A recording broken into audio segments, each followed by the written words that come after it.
Hey, welcome to the channel.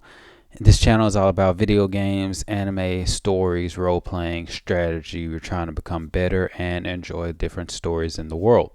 Now, we are excited, or at least I'm excited, about Age of Wonders 4 that's coming out May 2nd, less than a week.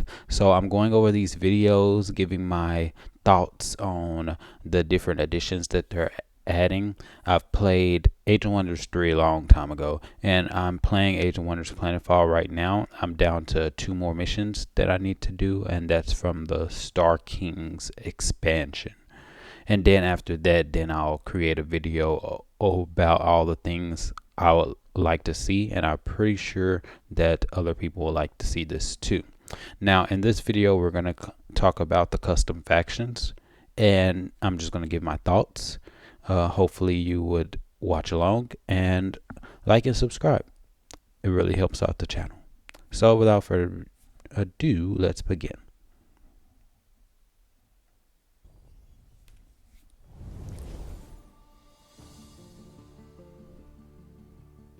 Hey Spuddies, Potato McWhiskey here, and I'm collaborating with Paradox Interactive to bring you this tutorial on factions in Age of Wonders 4. Your faction is going to be the main decision that you have to make before you start playing a game of... Now, it says main decision.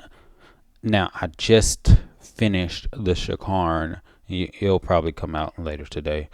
The Shakarn final mission for the Invasions DLC. Now, factions is a big thing in Age of Wonders Planetfall. I like how they made them all different, and then they have their all own different play styles, and they're strong in their own ways. Now, one of my issues in this video is going to make me even more excited about Age of Wonders 4 is that when you pick a faction or a race in Age of Wonders Planetfall, then that really limits you in which type of tech to use. Because, for example, the Shakarn are a biological race. They are snake type creatures, lizard type creatures. So that limits them in the tech. You have different techs. For example, Void Tech, their units are mainly mechanical type units like the phase manipulator and the void generator. The only biological one is the Echo Walker, but it's ground based, it's tier 2. So when you get to those higher tiers, the synergy doesn't meld well. So like whenever you pick a race in Age of Wonders Planetfall, it really limits you on the tech if you want to be viable, because some tech and some races don't mix, like the Xenoplague mixes with the assembly because they're cyborgs. But if you don't do Xenoplague with Syndicate because their top tier units are mechanical, so it doesn't have the synergy with the biological stuff of the Xenoplague, for example. Age of Wonders 4, and the real meat of the system is the ability to create your own custom factions from a huge array of abilities. We'll be covering each aspect of a faction, including the physical forms and traits, the culture and society traits, the first tome, and the faction leader. But before we get to that, I want to show you some of the factions that come pre-made for you to explore the game with. There are a variety of Definitely not trying out any of these.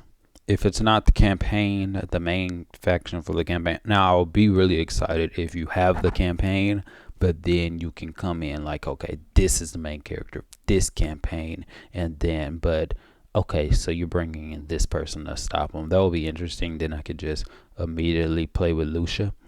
Lucia is one of our characters from Pathfinder Kingmaker. One of the companions, something happened in that game which makes it perfectly fitting to use her in this one. But anyway, I don't want to use these, but I do want to point out that I hope that the decisions that you make in this game actually matter. Because one of my issues with Age of Wonders Planetfall is that I'm playing the campaign, I make all these decisions, and the ending, I made all these decisions. I decided to go some along the lines of the different campaigns. I killed off some characters, but at least I thought I killed them off because I defeated them. But they weren't dead in the campaign. Like, I'm trying to figure out why I did not kill these characters. Like for one example, that Gadori or Delhi person in the Invasions campaign, the one who's like a biker and all that stuff, and he's Sai Nambra, and he's all about making a band and all this rock star stuff like that. He's back, and I want examples like you play the game, you side do this decision, and you side with this faction, then you defeat the other faction. You should be able to kill them. They should be killed off, and they should reflect in future DLC. So that's why I like the example of games like Mass Effect, where your choices carry over between games like that. And I hope they make that in here. Like you have a story decision, the game remembers that, and this character, this one, will not show up in future games. You'll face these consequences because you did this in this campaign, and it'll increase immersion and make you feel like your choices matter. One of the big things about Age of Wonders Planetfall, I didn't feel like my choices mattered. Factions worth trying out. Alfred Elderstone leads the Destined Humans, for example. They're a great choice if you're looking for a gentle, straightforward faction to play your first game. I will check out their pre-made things, not to actually play as them, but just to see how they build their factions, just to get some ideas for future things. But the plan is to just bring characters over from other games that I played and play it in Age of Wonders 4, and that just adds to channel cohesion, develop the stories of characters more. I think that would be fun. With a focus on diplomacy, support magic, and their economy. If you're more inclined towards evil endeavors, you might find yourself drawn instead to Gloom Hooknail of the Corrupted Goblins, who fuels his empire with his fallen enemies, both economically and militarily, gaining extra loot and using the souls of fallen foes to raise undead monstrosities. There are a good few pre-made factions in here, so don't be afraid to try them out for a few turns to get a feel for them. Just pick one from the list that sounds cool and see how they play. Yeah, we're not doing that. Definitely not doing that. Warlord Sniff of the Little Grabby Horde, which is a faction I custom made for this video. This faction is designed to dominate the early game and snowball into an unstoppable force of swarming ratmen. After you've chosen a realm, which is thematic, since goblins are seen as weak, and one of their big things are that there's a lot of them, and they're chaotic. So it fits. It's one idea that you can create, and that's why I really like this part. This is probably the biggest thing I like about the game, is that you have this faction. Let's put this in Age of Wonders Planetfall. Now, okay, I'm pretty sure they're going to bring this. Like I'm 100%. There will be fools not to bring this into Age of Wonders Planetfall. Planetfall 2. I'll just call it Planetfall 2 for short. I want to play a Shakaran, or at least they look like a Shakaran, because it looks like.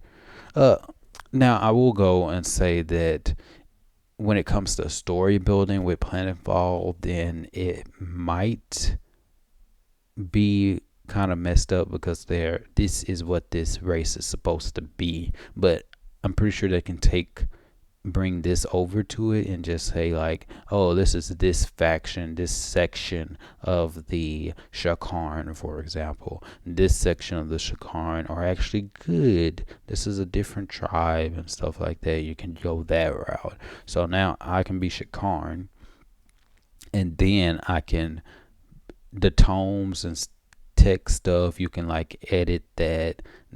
It's gonna be different, but I want to be able to have Shakaran, have all the biological stuff, but also be all like, okay, I'm doing this tech. I can incorporate Xenoplague tech and all this stuff. It's gonna be different. This is just me showing stuff off. I have to think about it, and then I'll be able to present it more. But the potential is there. The potential to bring this to Planetfall is there. You'll be prompted to pick a faction to play.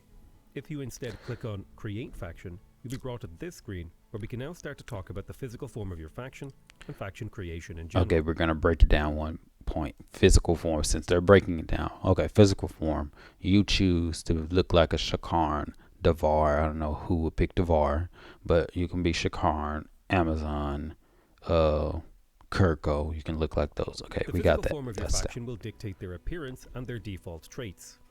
There's a variety of choices here, everything from humans, elves, dwarves, and orcs, all the way to more unusual choices like Toadman, Molkin, and Feline. Each of these forms comes with a default set of traits. For example, dwarves are tough and have defensive All the forms just cosmetic anyway because you can change the traits. tactics, making them especially resilient to damage. Orcs, on the other hand, are strong and ferocious, giving them the ability to deal a lot more damage, especially with retaliation and opportunity attacks. Personally, I feel an affinity with the Ratkin, so that's what I'm choosing. Each form in Age of Wonders 4 has two. Why? Okay, I'm not going to talk about other people's choices. Why did he say affinity? This is Potato Whiskey. I know he's a very popular YouTuber, at least in strategy. I really need to check out his channel. Traits, body and mind. The body trait has to do with the physical world. I'm going to change my Ratkin from having quick reflexes to having keen-sighted, which will give them bonus accuracy on physical and magical ranged attacks. There's no limitations on body and mind traits, so you can mix and match all you want. If you want to make a faction of super strong bloodthirsty halfling barbarians or magically gifted toadmen who hurl bolts of lightning, then that is absolutely something you can choose to do. Mind traits have more to do with the mentality of your faction.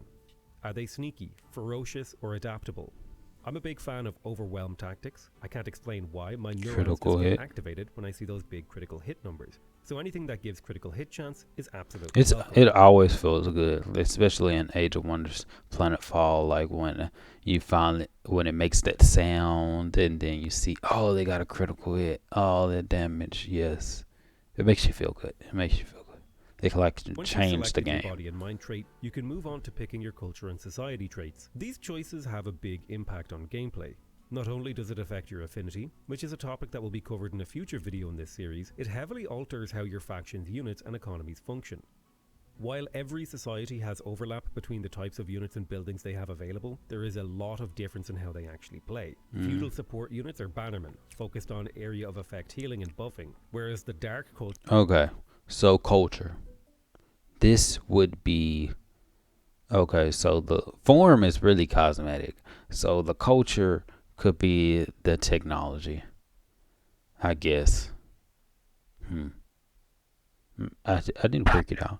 Because the culture, well, the foreign is obviously the race. I'm trying to translate this into Planetfall.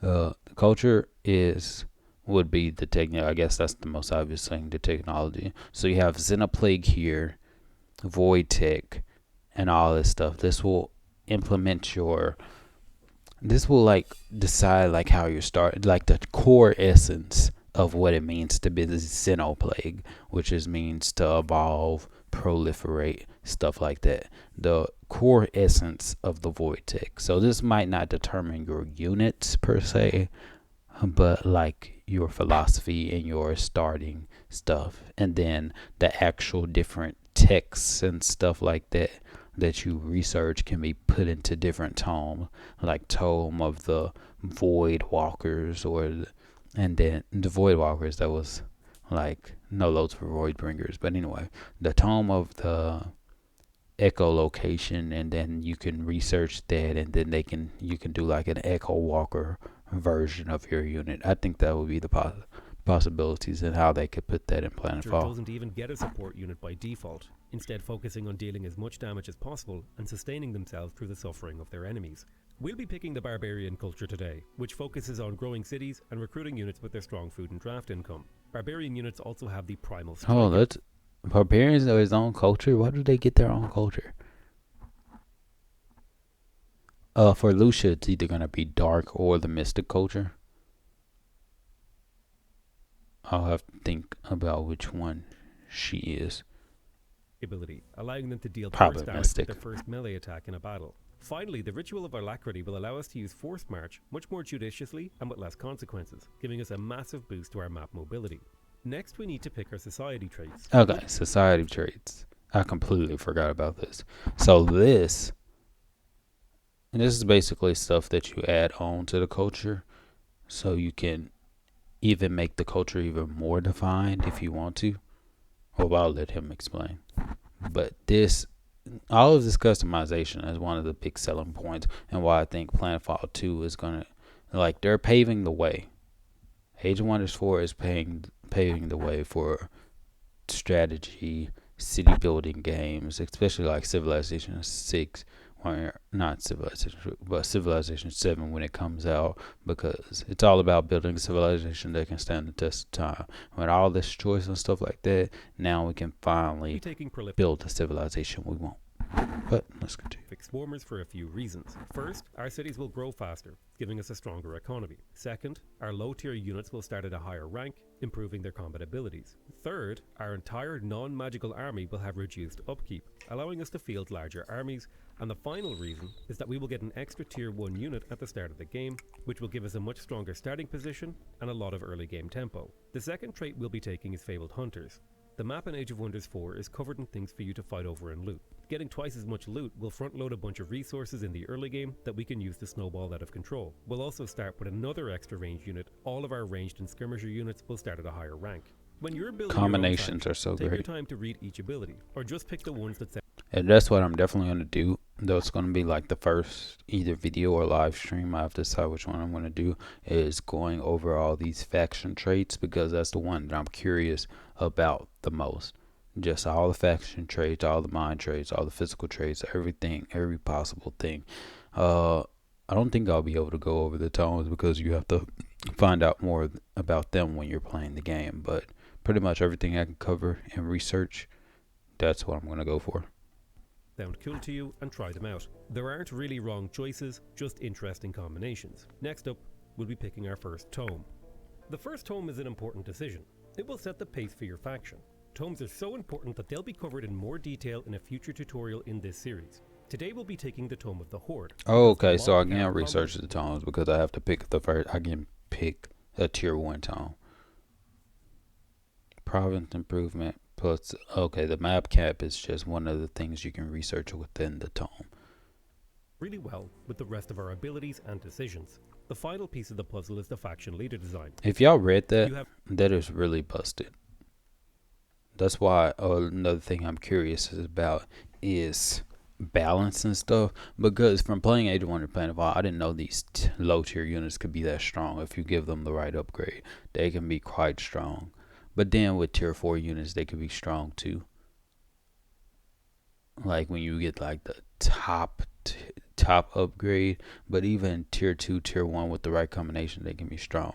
And you're distilling, I don't know how big of a bonus this +7 food and +7 draft is, but just looking at it, it seems like a high number. It's like, this is from me playing Planet Vol, but now he's getting, okay, tier 1 units are cheaper by 20%. That's big, because from getting just a 20% decreased when you're buying stuff from dwellings, that's a big difference in price. So I'm really curious, because he's stacking all of these good stuff onto the tier 1, like he's going all in on this stuff, which is going to, of course there's going to be a meta. There's always a meta in a video game, like the best way to play a particular strategy.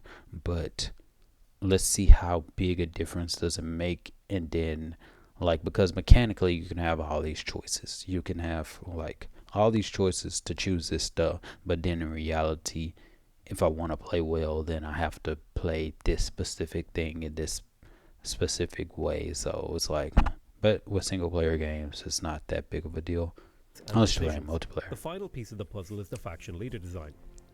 You have 3 important choices to make here. The first is whether you want to be a champion or a wizard king. Wizard kings are interdimensional conquerors who don't need to match the physical form of your faction, as in the lore they have essentially... Definitely Lucia's going to be a wizard king. So all cities have 10% mana income. Good. +5 world map casting points. I really don't understand. Oh, and combat casting points per level of the wizard king. I don't know, because I've seen the numbers get large on the casting point. So, well, not super large, like, but like normal in terms of this, like in the hundreds and stuff like that. Subjugated, dominated, or liberated the faction they are leading. You could choose to have a human leading Molekin into battle, for example, if they're a wizard king. Champions, on the other hand, are here. All cities have 10% gold income and +20 stability. All non-hero units gain +20% experience, which is good. Start with +1 100 relation repeat. So these are some good stuff. So in terms of balance and stuff like that, it looks good. Heroes of the race that they come I from. would They play are a a notable champion, leader who even though normally I prefer the magic element. I would play a champion given the specific thing I would be doing. rose to the ranks to lead their people. For this reason, champions must have the same race as their faction. Champions have increased gold income and city stability, perfect for having a strong non-magical economy to support a large swarm of units like we plan to. They excel at supporting and training up large armies of troops, as well as diplomacy with free cities. The Wizard King is much more magically focused, able to generate more mana to support their empire, cast more spells both in battle and on the strategic map, and even overchannel to cast 2 spells in a single battle turn. Great for summoning lots of units and casting lots of spells. We'll be picking champion for our faction. The next choice you have to make is to choose the equipment for your faction leader. Each type of equipment sets up your hero's archetype. Okay, yeah, if you want to set up the archetype, that will be good. I did want to look at these because I don't see any horns. And Lucia is the tiefling, but I mentioned in previous videos that I know tiefling is more Dungeons and Dragons type thing, but the potential for mods will allow tieflings to be put in there, so I'm okay with them not including it in a base game. But At the start of the game, Axe and Shield is for defensively focused frontliners. The bow is a physical range damage dealer, and the staff is for support heroes focused on buffing up and healing their troops. I personally love support heroes, so I'll be taking the staff. The final and most important decision you need to make is to choose what hat your faction leader is going to wear. If you're going to be wading into battle, you absolutely do not want that was a joke. to be doing so looking underdressed. We'll be wearing a custom fitted bear helmet made by Louis Ratatouille. You can customize an awful lot about your faction leader, anything from the clothing, body shape and poses. Don't forget to give your faction a custom banner, color scheme and physical look before you name them and move on to actually playing the game. That covers the absolute Okay, so you can give them a title. I don't see glory to what the. I didn't notice this the first one. So you can name them. Name the race name. I didn't even notice all of this stuff, and then you have a title. I don't know how the title it just affects like thematically. Glory to Warlord Snef, champion of our kind. He will bring a new age of prosperity to the little grabby horde. This was generated by the thing. Now I know because AI wasn't out, but when they start implementing AI into this, it's just going to be like so much better. Rodent-like beings whose groups are often referred to as mischiefs. Their keen vision makes for great feats of archery. They work to get so it takes all of your choices and put it in description format because he took out keen vision. They work together to bring down even the largest foes, which that's what he's going for, horde. They believe one can only feel truly alive in the heat of battle and tend not to be hindered by ethical concerns. They find their strength in fast population growth and overwhelming numbers. They are legendary archers, preferring to hunt humanoid. Wait, did he type this? I don't know. If he typed this, okay. But if the game created this, because I don't see a type button.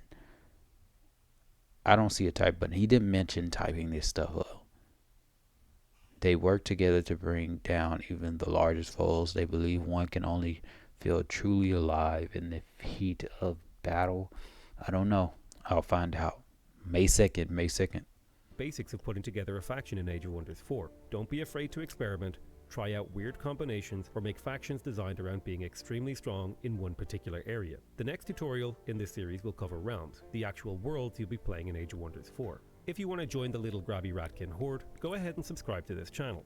Don't forget to check. Okay, thanks for watching. Now the last part, I didn't notice that at first. I'm really excited about that. Like if they, it's probably might be a minor thing, like, but if it's just there, it's like one of those small things. Like, it's very good. It like changes the game. It just won't change the game, but it's like it's there. It puts all your choices in description format.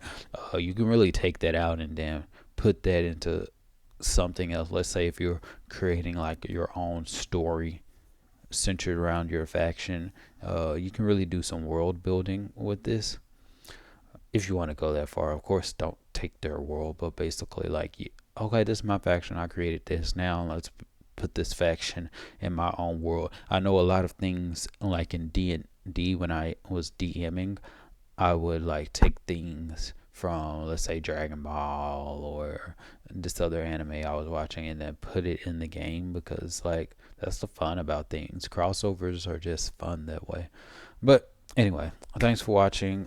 Make sure to subscribe to the channel for more Age of Wonders content and role-playing content, because we have Pathfinder Kingmaker as well that we're doing, and then we're going to go into Wrath of the Righteous. So we have two different things. We have the CRPG route, and then we have the tactical strategy based route, because we're doing pretty much two playthroughs simultaneously, and eventually they're going to converge, starting with Age of Wonders 4, because we'll have Lucia bringing into this game. But we'll talk about that more later.